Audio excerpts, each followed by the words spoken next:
बेटा आज का हमारा टारगेट है derivation of Bohr model. Derivation of Bohr model का मीनिंग है बोहर को कैसे पता कि एनर्जी, वेलोसिटी और रेडियस के इन रिलेशंस को यूज करना है। How he comes to the conclusion कि एनर्जी में जेड स्क्वायर मल्टीप्लाई करना है, एन स्क्वायर डिवाइड करना है, वेलोसिटी में स्क्वायर फंक्शन नहीं लेना है और रेडियस में एन स्क्वायर बाय जेड लेना है।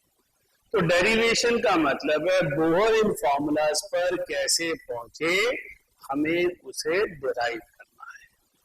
तो हमने कहा बोहर मॉडल जो था वो इलेक्ट्रोस्टैटिक फोर्स पर था। उसने कहा there is a nucleus and there is an electron, क्योंकि इलेक्ट्रोस्टैटिक फोर्स में हम जो यहाँ लेंगे वो सिंगल इलेक्ट्रॉन स्पीशीज लेंगे। सिंगल इलेक्ट्रॉन स्पीशीज का मतलब है हम सिर्फ इलेक्ट्रोस्टैटिक अट्रैक्शन लेंगे between a nucleus and electron.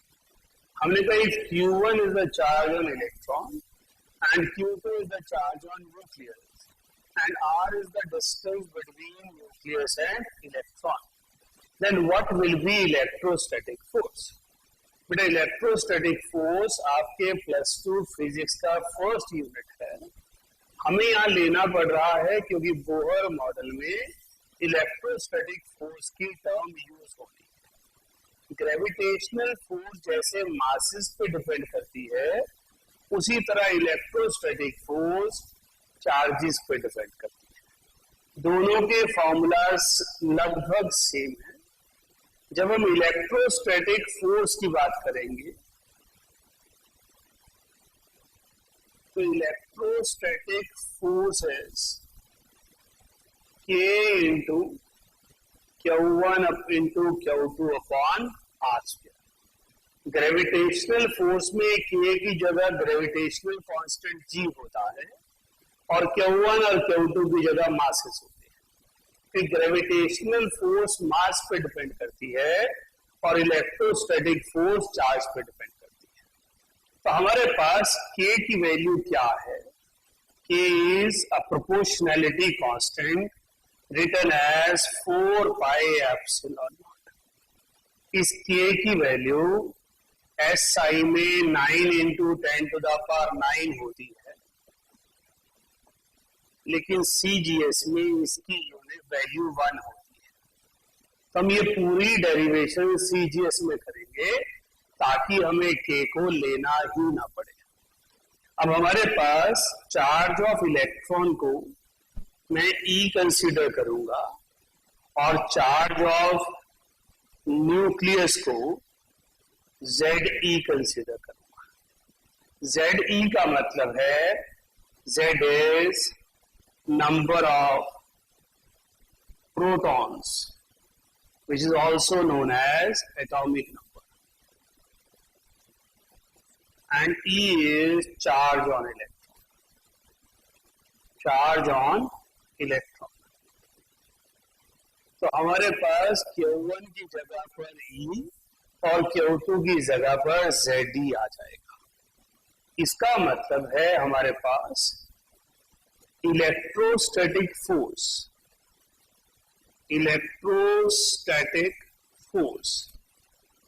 that will be ZD into E upon R square। Z बन गया ZT वाला, लेकिन हम इसे क्या लिखेंगे? ZD square upon R square.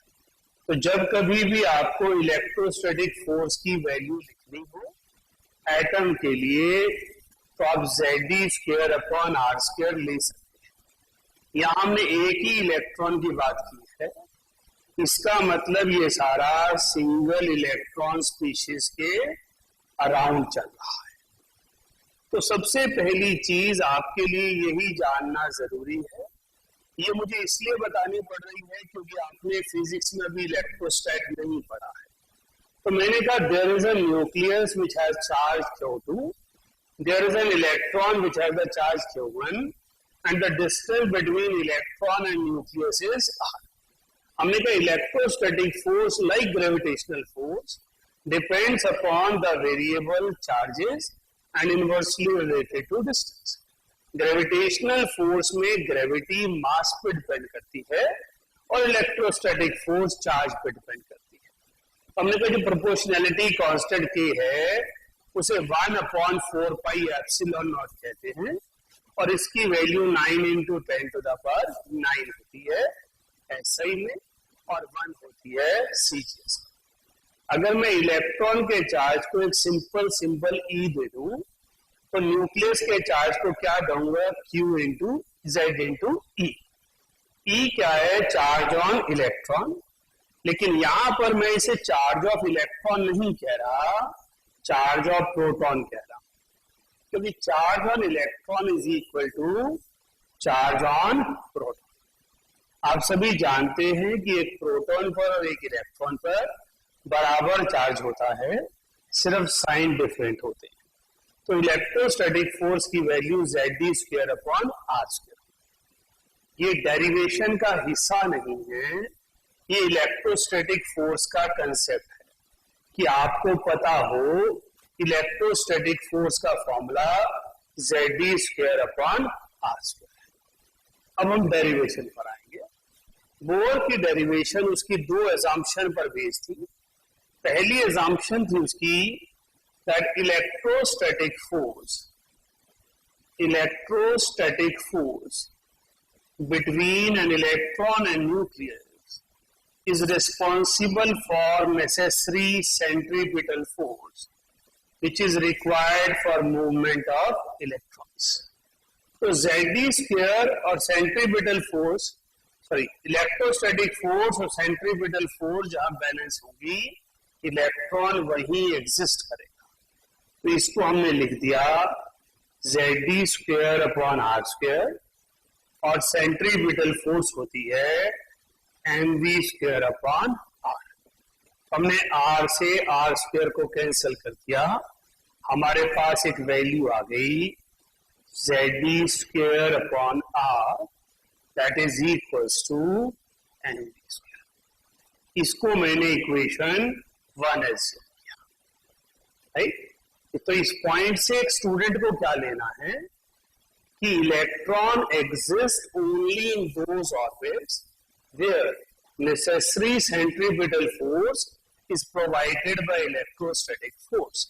तो electrostatic force is Zd²/r² and centripetal force is mv²/r। तो दोनों को इक्वेट किया, एक रिलेशन mv² की फॉर्म में आ गया।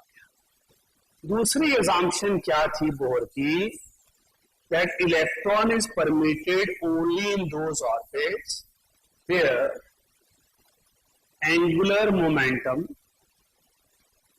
Is whole number multiple of h/2। तो जब मैंने इस फॉर्मूले को थोड़ा क्लोजली ऑब्जर्व किया तो mv² nh/2 पाई आ गया। फिर मैंने इसको वेलोसिटी की टर्म में डेवलप कर दिया nh/2 पाई mr। इसको मैंने इक्वेशन 2 मान लिया। तो मैंने इक्वेशन 2 को इक्वेशन 1 में सब्स्टिट्यूट किया। Substituting equation 2 in equation 1। Equation 1 क्या थी मेरे पास, Zd²/r that is equals to mv²। तो v की जगह डाल दिया nh/2 पाई mr। तो ये हो गया 2 पाई mr का स्क्वायर। समझ रहे हो बच्चे? तो मेरे पास v² की जगह v की जगह आ गया nh/2 पाई mr होल स्क्वायर। तो इसको मैंने लिखा m into n² h² upon 4 पाई² m² r²। और इसकी वैल्यू बराबर किसकी हो गई, Zd²/r। तो this value must be equals to Zd²/r। तो मैंने यहां पर m से m² कैंसिल कर दिया, r से r² कैंसिल कर दिया, मेरे पास एक एक्सप्रेशन आ गया r is equals to m² h² upon 4 pi square mze²। अब इस इक्वेशन में सिर्फ दो वेरिएबल हैं, एक वेरिएबल है n² और एक वेरिएबल है z, rest all values are constant. तो बोर ने क्या किया, बोर ने कहा कि अगर n की वैल्यू 1 ले लूं, दैट इज फर्स्ट ऑर्बिट, और z की वैल्यू 1 ले लूं, दैट इज हाइड्रोजन, तो मैं इस वैल्यू को r0 लिखूंगा और ये हो जाएगा h² upon 4 pi square me², right. क्योंकि हमने k की वैल्यू को 1 लेकर डेरिवेशन की थी, तो सारी वैल्यूज हम CGS में डालेंगे। h आप CGS में जानते हैं, m आप CGS में जानते हैं, E नहीं जानते, तो इलेक्ट्रोस्टैटिक चार्ज की वैल्यू होती है 4.8 into 10 to the power -10 ES। It is in CGS scale. तो CGS स्केल में एक इलेक्ट्रॉन का चार्ज ये आएगा। जब ये सारी वैल्यूज इस इक्वेशन में सब्स्टिट्यूट की गई तो ये 0.529 एंगस्ट्रॉम आ गया। तो बोहर ने फॉर्मूला डेवलप कर दिया,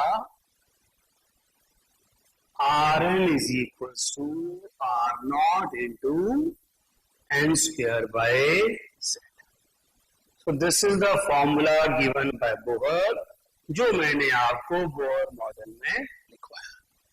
तो हमने ये फॉर्मूला डेवलप कैसे किया, हमने कहा हम सेकेंड इक्वेशन की वेलोसिटी की वैल्यू को फर्स्ट इक्वेशन में v² की जगह पर डाल रहे हैं। तो हमने v की जगह पर nh/2πmr डाल दिया, तो ये मेरे पास एक वैल्यू डेवलप हो गई। अब इसको मैंने इक्वेशन 3 का नाम दे दिया। समझ रहे हैं? ये डेरिवेशन बहुत आसान है, सिर्फ इन 2 पॉइंट्स पर है, पर क्योंकि 11th में हम पहली बार इतनी बड़ी डेरिवेशन कर रहे होते हैं तो हम कंफ्यूज हो जाते हैं। ये डेरिवेशन हर उस बच्चे के लिए इंपॉर्टेंट है जो अपने आप को IIT के लिए, एम्स के लिए या ओलंपियाड के लिए टारगेट कर रहा है। इस डेरिवेशन के बिना उसका काम नहीं चलेगा। ये डेरिवेशन फिजिक्स में फिर आती है +2 में, मॉडर्न फिजिक्स में लास्ट यूनिट है, लेकिन अभी हम केमिस्ट्री में डेवलप करेंगे ताकि हम कॉम्पिटिटिव बुक्स भी साथ साथ कर पाए। तो हमारे पास एक वैल्यू आ गई रेडियस की, r equals to n² into z² upon 4 pi square mz²। तो हम सबको ये पता होना चाहिए कि जो R0 बोर ने लिखा वो हाइड्रोजन एटम की फर्स्ट ऑर्बिट का रेडियस है। यहां तक सबको क्लियर है? अब हम क्या करेंगे, सब्स्टिट्यूटिंग इक्वेशन 3 इन इक्वेशन 2। तो इक्वेशन 2 हमारे पास क्या थी, वेलोसिटी की थी। उसमें क्या लिखा हुआ है, nh/2πmr। तो r की जगह पर मैं ये फॉर्मूला डालूंगा, n² h² 4 पाई mze²।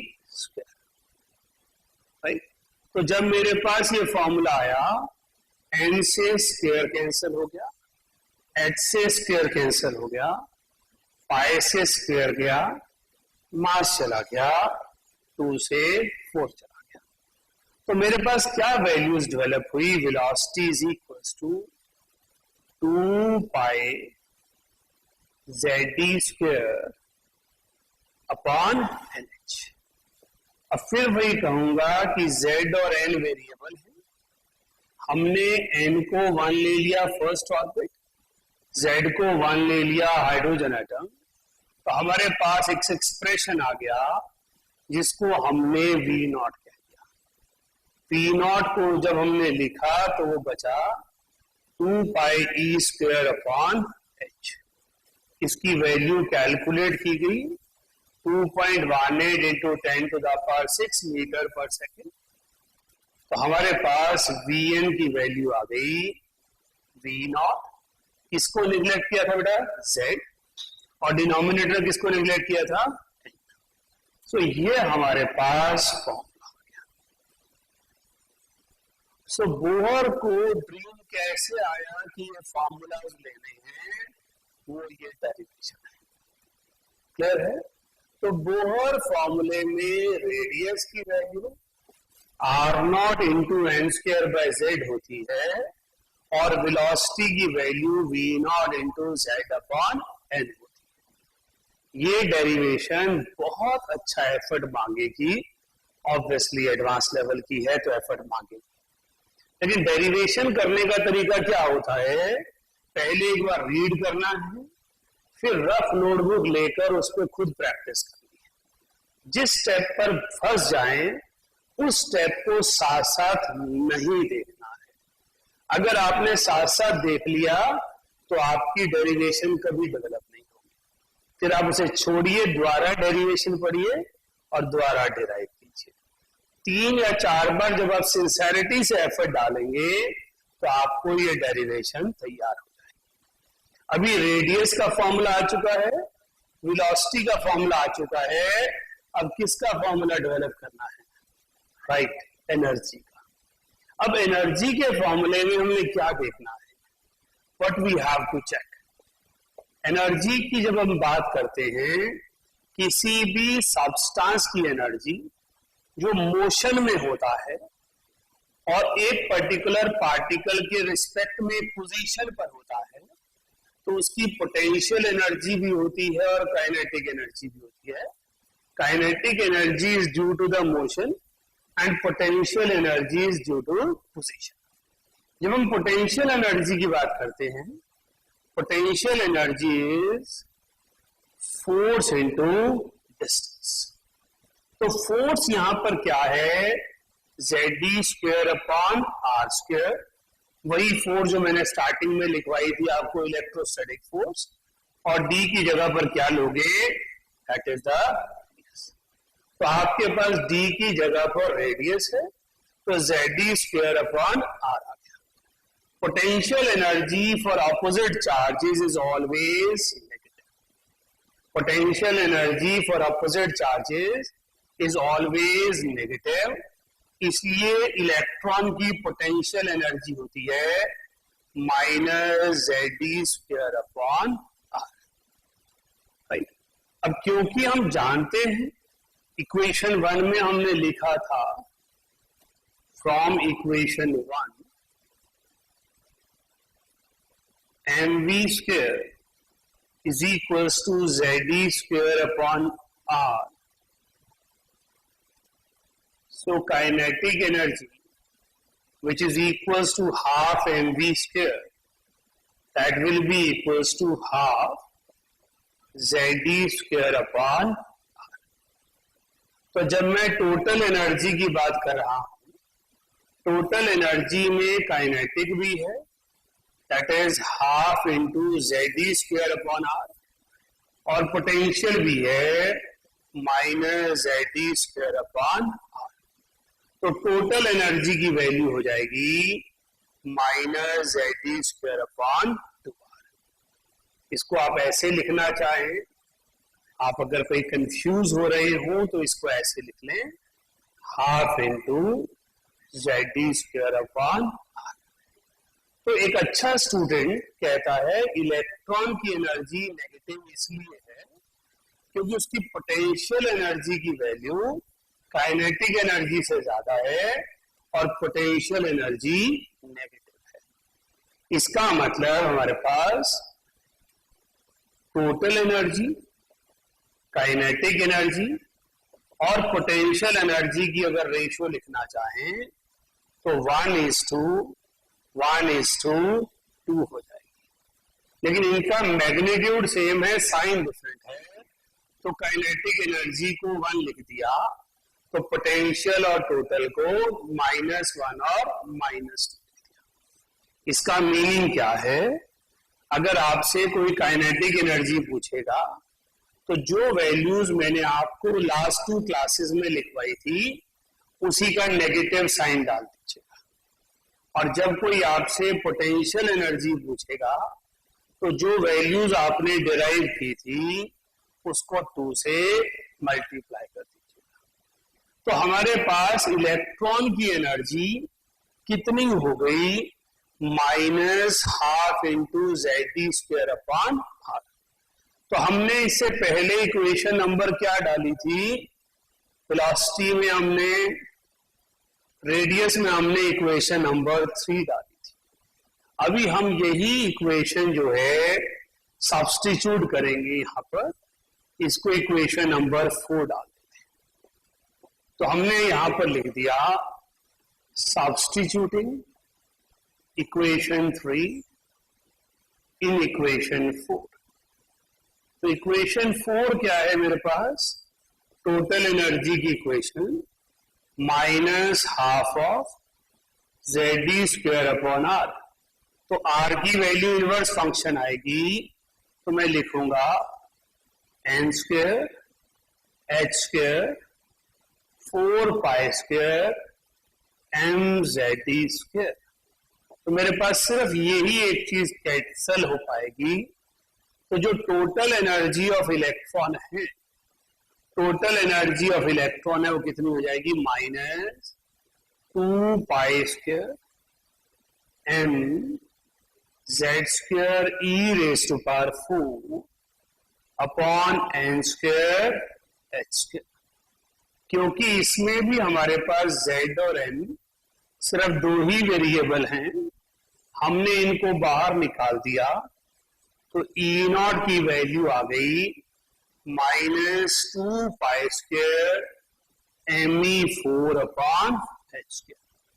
इसकी वैल्यू आ गई 2.18 into 10⁻⁻18। This is what we had done earlier. तो ये सारी की सारी डेरिवेशन वहां पर लिखवाने की जरूरत नहीं थी, क्योंकि वहां पर फॉर्मूले में इसकी कोई नीड नहीं। हाँ, एडवांस लेवल कुछ क्वेश्चंस मैंने असाइनमेंट में दिए हैं 29 to 32, जो इस डेरिवेशन से रिलेटेड है। तो हमने सिर्फ फॉर्मूले याद नहीं करने, कंसेप्ट समझना है कि बोर को कैसे पता चला। तो टोटल एनर्जी का ये सारा कंसेप्ट है। तो डेरिवेशन ऑफ बोहर जब आप करेंगे तो आपको सबसे पहले यहां से स्टार्ट करना है। इससे पहले जो मैंने लिखवाया था वो सिर्फ आपकी डेवलपमेंट के लिए था कि इलेक्ट्रोस्टैटिक फोर्स कैसे। आप कहेंगे बोहर मॉडल की सक्सेस की वजह 2 असम्पशन है कि इलेक्ट्रॉन उन ऑर्बिट्स में है जिनमें सेंट्रीपिटल फोर्स इलेक्ट्रोस्टैटिक फोर्स के बराबर है और एंगुलर मोमेंटम NH/2π के बराबर है। इसके आगे जो भी मैंने पेजेस में करवाया है वो सिर्फ इन दोनों इक्वेशन का आपस में रिलेशन है और हम घुमाते चले गए। हमने कहा हमने वेलोसिटी को इक्वेशन 1 में सब्स्टिट्यूट किया, रेडियस की वैल्यू आ गई, रेडियस की वैल्यू को वेलोसिटी में सब्स्टिट्यूट किया, वेलोसिटी की वैल्यू आ गई, टोटल एनर्जी में काइनेटिक और पोटेंशियल लिया तो वैल्यू आ गई। तो एक अच्छा स्टूडेंट यहां से कैरी करेगा कि इलेक्ट्रॉन की टोटल एनर्जी काइनेटिक एनर्जी और पोटेंशियल एनर्जी का सम टोटल है। पोटेंशियल एनर्जी नेगेटिव है, काइनेटिक एनर्जी पॉजिटिव है। पोटेंशियल एनर्जी की वैल्यू ज्यादा है, काइनेटिक एनर्जी की वैल्यू कम है, इसलिए रिजल्टेंट एनर्जी का नेगेटिव है। अगर आपसे कोई क्वेश्चन में पोटेंशियल एनर्जी या काइनेटिक एनर्जी निकलवाता है तो आपने वो नहीं निकालनी है, आपने तो टोटल एनर्जी निकालनी है, -13.6 इंटू Z²/n²। काइनेटिक एनर्जी पूछा होगा तो साइन चेंज कर दीजिएगा, पोटेंशियल एनर्जी पूछा होगा तो 2 से मल्टीप्लाई कर दीजिएगा। तो डेरिवेशन की एडवांटेज जो है, जो चीज डेरिवेशन में अलग है और पहले आपके पास नहीं थी, वो ये 2 फॉर्मूलाज है। रेस्ट सारी वैल्यूज आपके पास थी। डेरिवेशन का पर्पस सिर्फ ये जानना था कि वो वैल्यूज बोहर को कहां से पता चली। तो जब हम बात करते हैं बोहर मॉडल की तो हम कहते हैं total energy is kinetic energy plus potential energy. Clear हो गया बेटा सबको? तो मैं दोबारा बोल रहा हूं कि हमारे पास जो डेरिवेशन करनी है आपने, उसको आपने 2 बार 3 बार प्रैक्टिस करना है। जिस स्टेप पर उलझेंगे उस स्टेप को दोबारा से देखना नहीं है, पूरी डेरिवेशन रीड करनी है और पूरी डेरिवेशन बात करनी है, तभी आप बोहर मॉडल की डेरिवेशन में सक्सेसफुल हैं। चलिए बाकी हम अगली क्लास में करेंगे।